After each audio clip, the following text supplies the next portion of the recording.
I'm just about the biggest Resident Evil fan out there.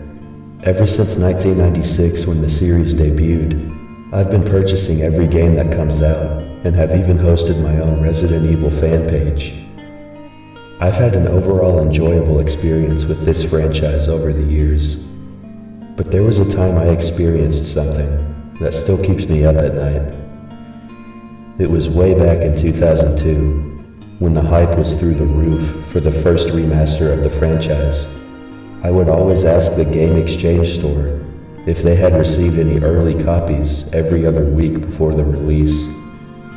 They would get annoyed the more I asked, so I always asked when it was a different employee each time. I remember it was mid-February when I saw a new employee that was rather off-putting. He had a pair of black sunglasses on while he was holding the front. He didn't have a name tag or a lanyard and stood still as a statue. As I slowly neared the front register, he asked me, without turning his head to face me, "How can I assist you?" "Oh, I was wondering if you had received any early copies of the new Resident Evil game," I responded. There was a brief pause before he replied, "I'm not authorized to sell any content before its release, but I do have something that might interest you." "I'm listening," I said. He began walking away from the register and toward the front door. He turned the open sign over to the closed side and locked the door. I was already a tad worried for my life. He walked past me saying, "Follow me." I followed him into a room that said "Employees Only." He opened a drawer and pulled out a large black envelope. He handed it to me and said, "This is an unofficial project made for testing. It's yours." I took the envelope from him and noticed the umbrella symbol on it from the games. "Awesome," I said with excitement. He then took a step closer to me and said with a passive rage, "Don't tell anyone you have this, and we won't have a problem." "Gotcha," I said quietly. He then walked me out of the store without saying anything else. It confused me how he didn't want to violate the store's policy but also gave me something that no one was supposed to know about. It's like he was under two different corporate standards. I was too big of an RE nerd to give it any thought. I was just glad to have some new content since Code Veronica. I made it to my apartment and opened up the black envelope. It looked to be the case for a GameCube game titled Resident Evil: The Lost Tapes. I couldn't wait another second and placed the disc in my GameCube and turned on the TV to the holy relic of a startup we all know and love. After the startup, it displayed a credit on the screen that said Umbrella, and there wasn't any credit from Capcom, which I thought was unusual but cool. It then loaded up the main menu, showing a bloodshot eyeball looking through a broken window. It said, "Play movie." I was baffled. A Resident Evil movie played through a GameCube disc? Maybe it was supposed to be included with the game when it came out, and the guy at the Game Exchange had a spare one and just gave it away. Now I get why he didn't want me to tell anyone I had it, because it was practically pirated. He should have just made an offer. I definitely would have bought it. At least, before I knew what it was. I pressed the start button, and the screen went black, followed by a blue staticky screen displaying text that I didn't have enough time to read. From what I remember, it said, "This footage is property of Umbrella Corporations only and must not be pirated or misplaced."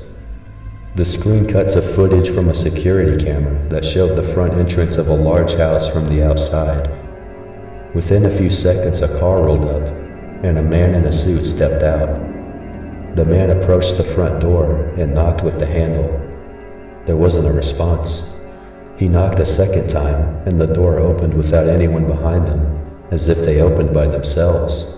As the man stepped foot into the house, it cut to a different camera view inside what could be seen as a large mansion with a checkerboard floor and a long red carpeted staircase straight ahead from the front door. It was clearly the Spencer mansion from the original game. I was already geeking out. The man called out, "Hello?" And soon after, a door closed shut. The man slowly approached the door that had closed and opened it up, revealing a large dining room with nobody in it. The camera angle changed to the one in the corner of the dining room as the man slowly walked across the table and past the grandfather clock with loud chimes. A scream could be heard in the distance. The man was startled, as was I. He began to walk faster to the next door. He opened it, and the camera view changed to a view down a hallway, as the man could be seen walking toward where he seemed to hear the scream. As he cut the corner, it cut to the view at the end of the hallway, as the man was frozen in fear at the sight of a zombie devouring a person on the floor. The zombie took one last chomp out of the person's head, and all too slowly turned its head to the left to notice the man behind him. While its mouth was soaked in fresh blood, it was just like the cutscene from the original game, except this time, the zombie smiled. An awful, vicious smile. Before the man could even react, the zombie stood up and sprinted after him. The man panicked and seemed to be reaching for something in his coat. He pulled out a revolver but was too late. The zombie had already took hold of him and bit off 3 fingers from his right hand, causing him to drop the revolver. The man shouted in pain. He turned around and bolted to the door leading back into the dining room, but was stopped by another heavy-set zombie that grabbed him by the neck and bit off the lower half of his lips. The man screamed in ways a human should not be able to. The 2 zombies tackled him to the floor near the fireplace. A third zombie walked in that looked to be the person on the floor in the other room, now turned, followed by another zombie in a white coat that came in from the hallway. I was shaking in my chair as the 4 bloodthirsty corpses feasted on the poor man bit by bit, all while he was still fully conscious.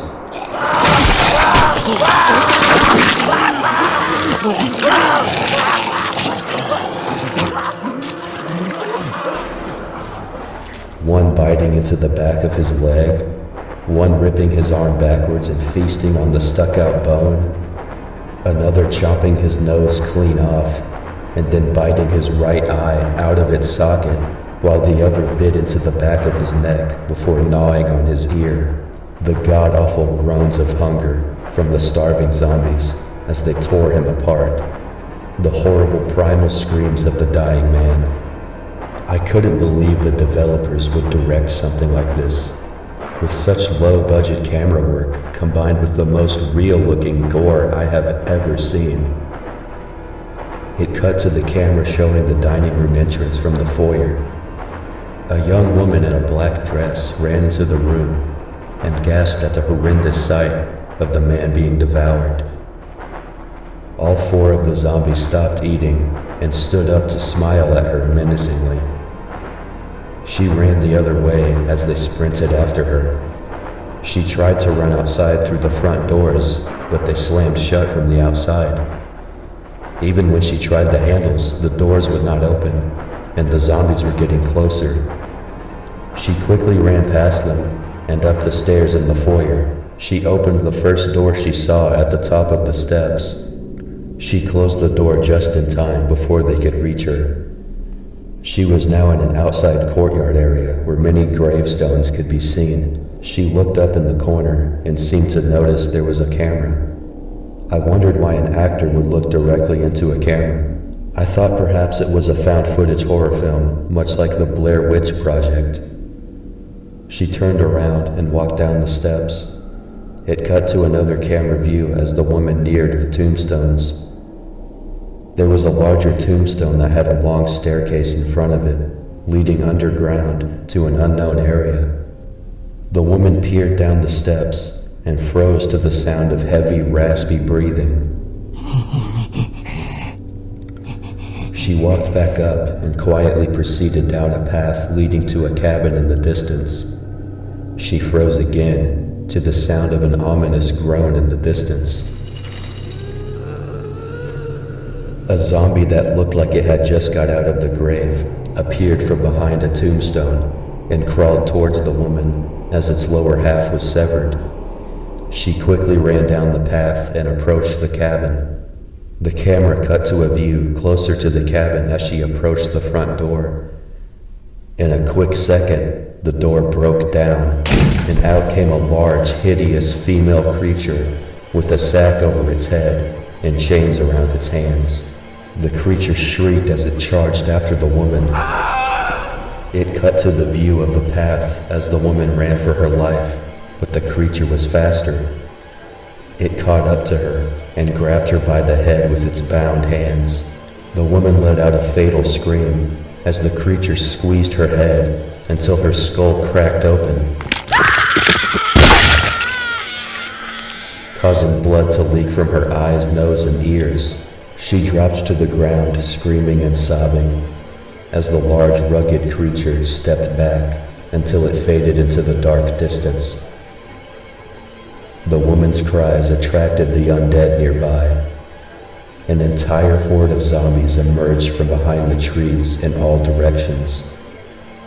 I didn't think the woman could scream any louder until the zombies took hold of her and feasted on her flesh.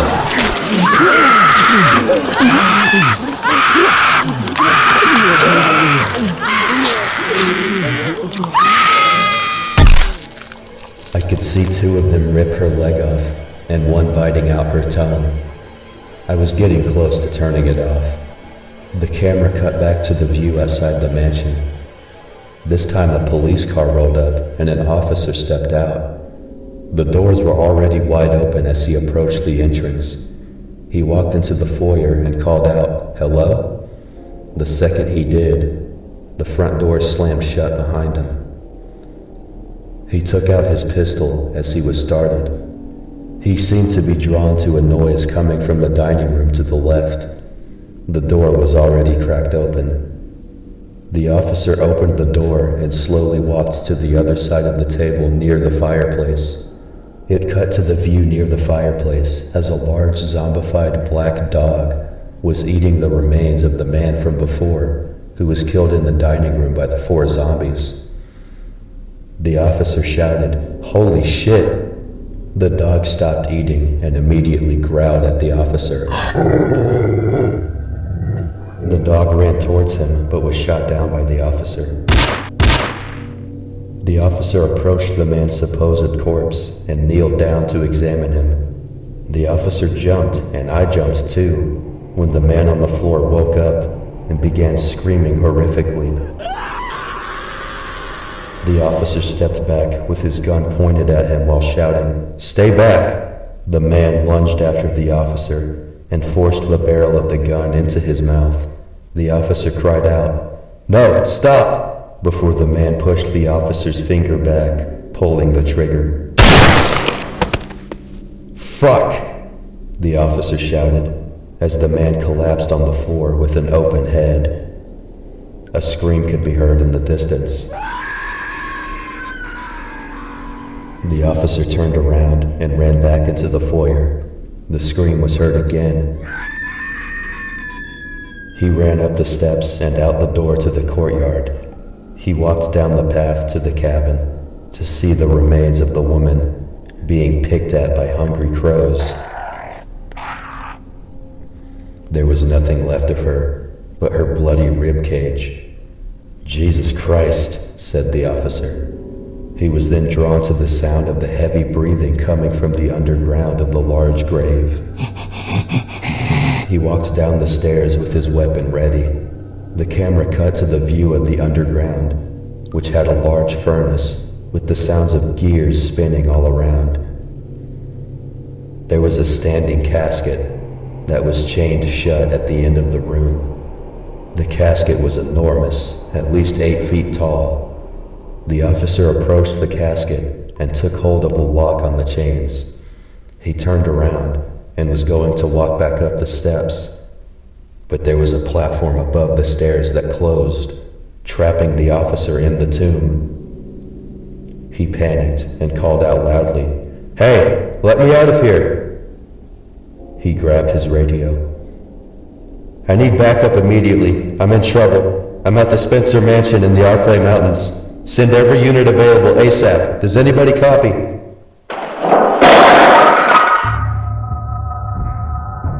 A loud crash could be heard from the bottom of the tomb, followed by the terrifying sound of the heavy, monstrous breathing.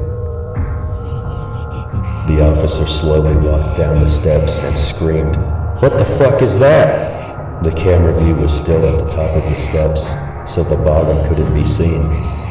He fired 3 rounds at whatever monstrosity was down there. A loud slicing sound was heard, followed by the officer's howls of agony.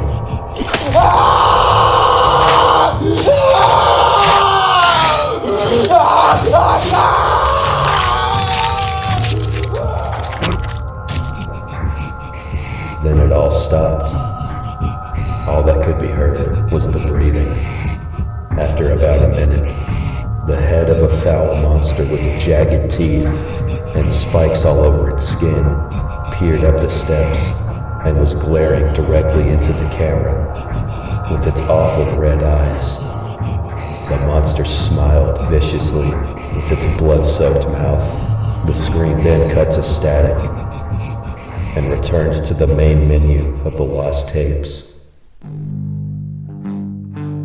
As much of a Resident Evil fan I am, I can't help but admit that those tapes were abnormal. That's nothing Capcom would ever publish, and I didn't want anything to do with whoever did publish the lost tapes. I took the disc back to the game exchange the next day. I approached the cashier and requested a return. "What even is this?" the cashier asked. "It's a fan-made Resident Evil film. One of your employees gave it to me for free yesterday. I'm giving it back." "Wait, hold on, they just gave it to you?" "Yeah, it was the guy with the sunglasses. He didn't have a name tag. He also made it clear I shouldn't tell anyone about it. He was really weird." What the cashier said next made my blood go cold. "We weren't even open yesterday." I ended up selling the disc online. Many years had passed since the incident, and I had come to forget it. It was just till last week that I saw something in a news article that made my heart sink to my stomach, and is the reason I am writing this. It was a missing persons case from 2002 of 3 stage actors from Canada. All 3 actors were undoubtedly the 3 victims killed in the lost tapes.